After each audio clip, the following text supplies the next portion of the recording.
Halo Sobat Happy Investor, kembali lagi dengan NH Korindo Sekuritas Indonesia. Kali ini kami akan memaparkan market update untuk tanggal 15 Agustus 2023. Sebelumnya kita masuk ke Today's Outlook untuk hari ini, di mana untuk adapun S&P 500 dan Nasdaq ditutup pada perdagangan Senin kemarin didukung oleh melonjaknya saham pembuat chip Nvidia yang terdorong nota bullish dari Morgan Stanley memimpin penguatan di antara saham-saham yang berkapitalisasi raksasa atau mega. Saham Nvidia mantap naik 7,1%, merupakan persentase kenaikan terbesar sejak 25 Mei, ditopang oleh sentimen menanjaknya penjualan sebesar 24% yang menempatkan potensi AI perusahaan ke arah yang signifikan. Rally pada saham pembuat chip ini mendorong indeks teknologi informasi naik 1,85%, membuatnya menjadi sektor indeks S&P 500 terkuat pada Senin kemarin. Sentimen ini juga turut melingkupi dan mendongkrak harga kenaikan saham dari teknologi lainnya. Dan dimanapun juga, market fokus di pekan ini dengan laporan kinerja kuartalan lanjutan dari para emiten retail termasuk Walmart dan Target. Dan adapun data ekonomi yang dinantikan pelaku pasar nanti malam adalah retail sales bulan Juli yang dirilis sekitar jam 19.30 waktu Indonesia Barat, yang menjelaskan kebijakan ekspektasi suku bunga Amerika Serikat ke depannya. Adapun dari benua Eropa, Inggris akan mengumumkan sederet data ketenagakerjaan seperti laporan angka pengangguran di bulan Juli alias claimant count change, kemudian employment change bulan Juni, labor productivity dan unemployment rate di bulan Juni. Dimanapun juga, Jerman akan menjelaskan kondisi terkini dunia usaha sentimen 6 bulan ke depan melalui penilaian penting dari ZEW, Current Condition and Economic Sentiment bulan Agustus. Adapun dari benua Asia, pagi ini Jepang melaporkan pertumbuhan ekonomi mereka di kuartal 2 2023 yang meroket 6% year on year dibanding 3,7% di kuartal sebelumnya, didukung oleh meningkatnya permintaan dari pihak eksternal mengalahkan lemahnya konsumsi pribadi dalam negeri. Segera setelah ini, Korea Selatan akan mengumumkan trade balance bulan Juli dan performa pendukungnya seperti ekspor dan impor.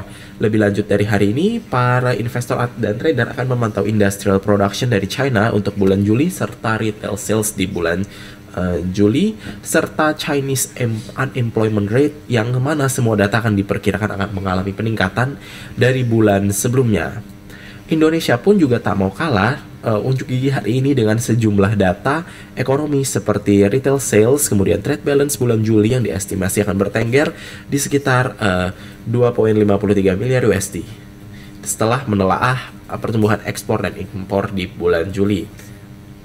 Kemudian IHSG ini mampu menambahkan rekor 30 poin atau plus 0,27% ke posisi penutupan kemarin di angka 6861,08 di tengah melemahnya nilai tukar rupiah atas USD ke level 15.323 rupiah per US dollar.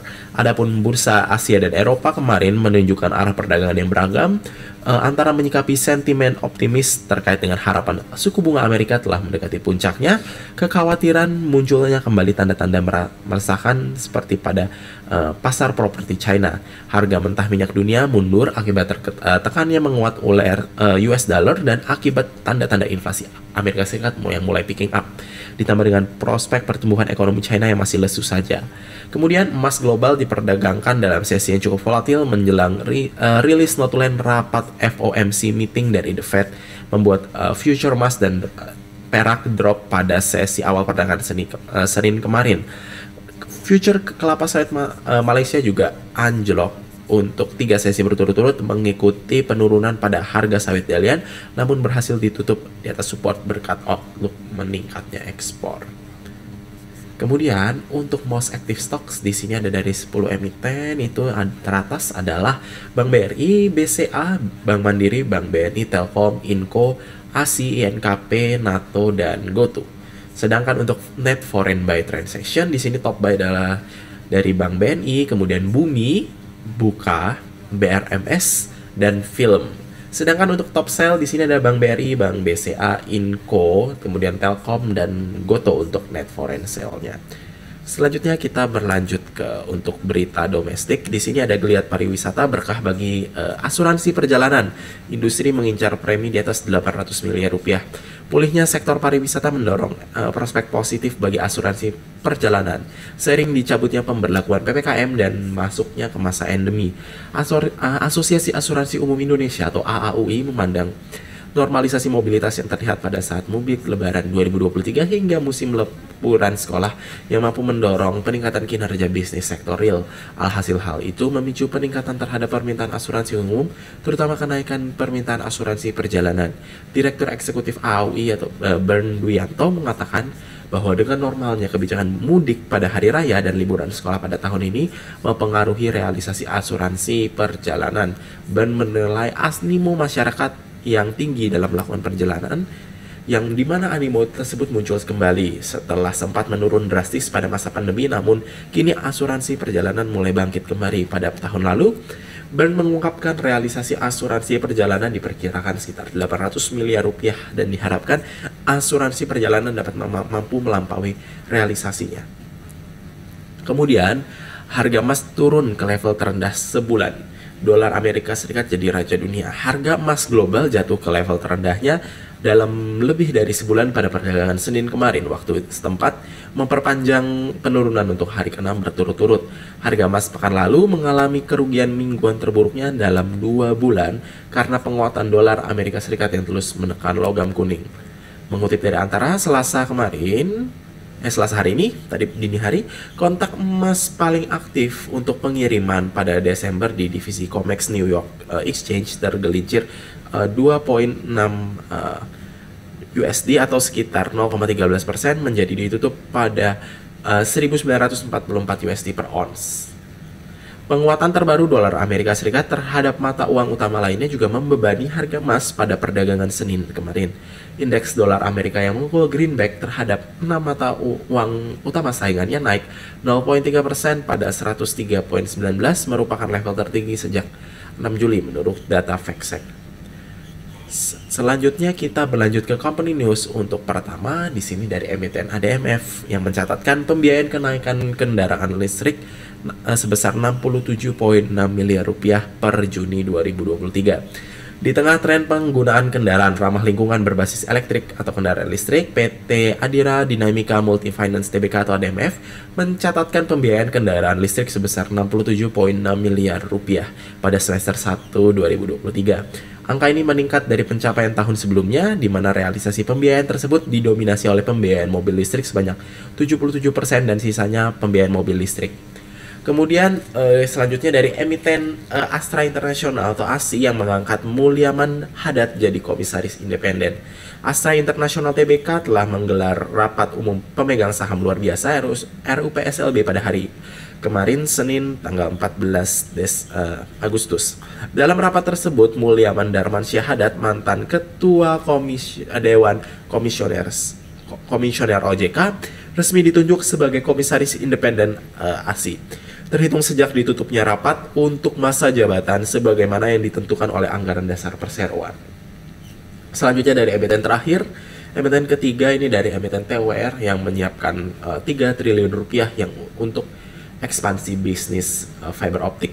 PT Sarana Menara Rusantara Tbk atau TOR menyiapkan anggaran 3 triliun untuk pembangunan jaringan fiber optik dalam 2 tahun ke depan. Saat ini pangsa pasar tower dalam bisnis fiber optik cukup besar, yakni 40 hingga 50%. TOR akan terus menambah jaringan fiber optik mereka, dan selain pengembangan bisnis fiber optik, TOR juga akan membangun 200 menara baru pada semester 2 2023 yang merupakan pemesanan dari emiten Excel Axiata.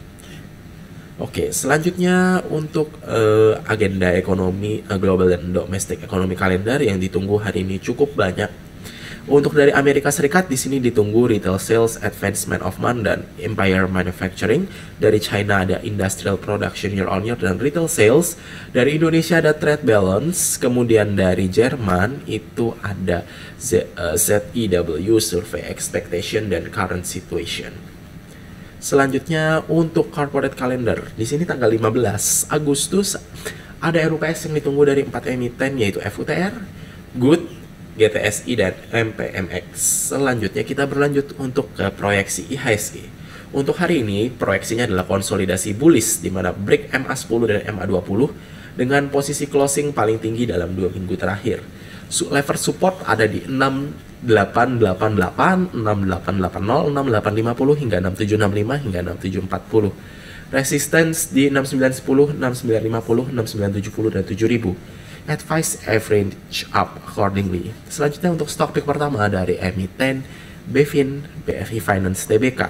Overviewnya adalah doji disusul dengan candle hijau dan menguji resisten MA10, RSI positif di divergence, di mana advice spekulatif buy di entry level 1250 hingga 1230, average up jika melewati level 1260, target pertama di 1300, selanjutnya di 1340, 1355, 1380 dan agak jangka menengah di 1415 hingga 1430, stop loss di 1195.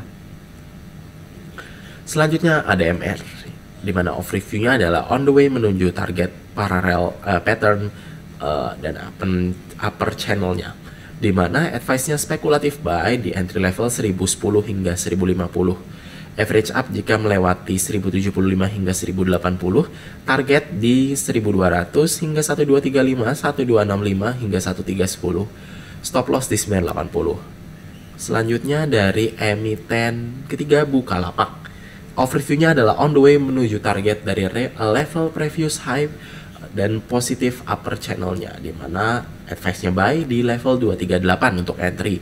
Target pertama di 246 hingga 248, 256 hingga 260 dan 268. Stop loss jika melewati level 224. Selanjutnya dari emiten keempat Unilever UNVR. Overview potensi technical rebound based on RSI positive divergence di wilayah oversold. Candle serupa long leg hammer, di mana slightly juga break resistance MA10-nya, sedang berusaha nge-break MA10-nya dan bertahan di atas itu. Advice-nya adalah spekulatif buy di entry level 3730, average up jika melewati 3770, target pertama di 3910, selanjutnya di 4130 hingga 4180 dan untuk jangka menengah di 4400, stop loss jika melewati 3620. Selanjutnya dari emiten terakhir, dari emiten TINS atau PT Timah Tbk, yang saat ini overviewnya ialah uji support pada fase bottoming sideways. Spekulatif buy untuk advice-nya di entry level 900, average up jika melewati level 915, untuk target pertama di 935 hingga 940, selanjutnya di 955 dan untuk jangka agak menengah di angka psikologis 1000 dan stop loss ada di 885. Itu saja Sobat Happy Investor untuk paparan market outlook untuk hari ini sekaligus stock pick untuk tanggal 15 Agustus 2023. Terima kasih telah menyaksikan. Happy trading!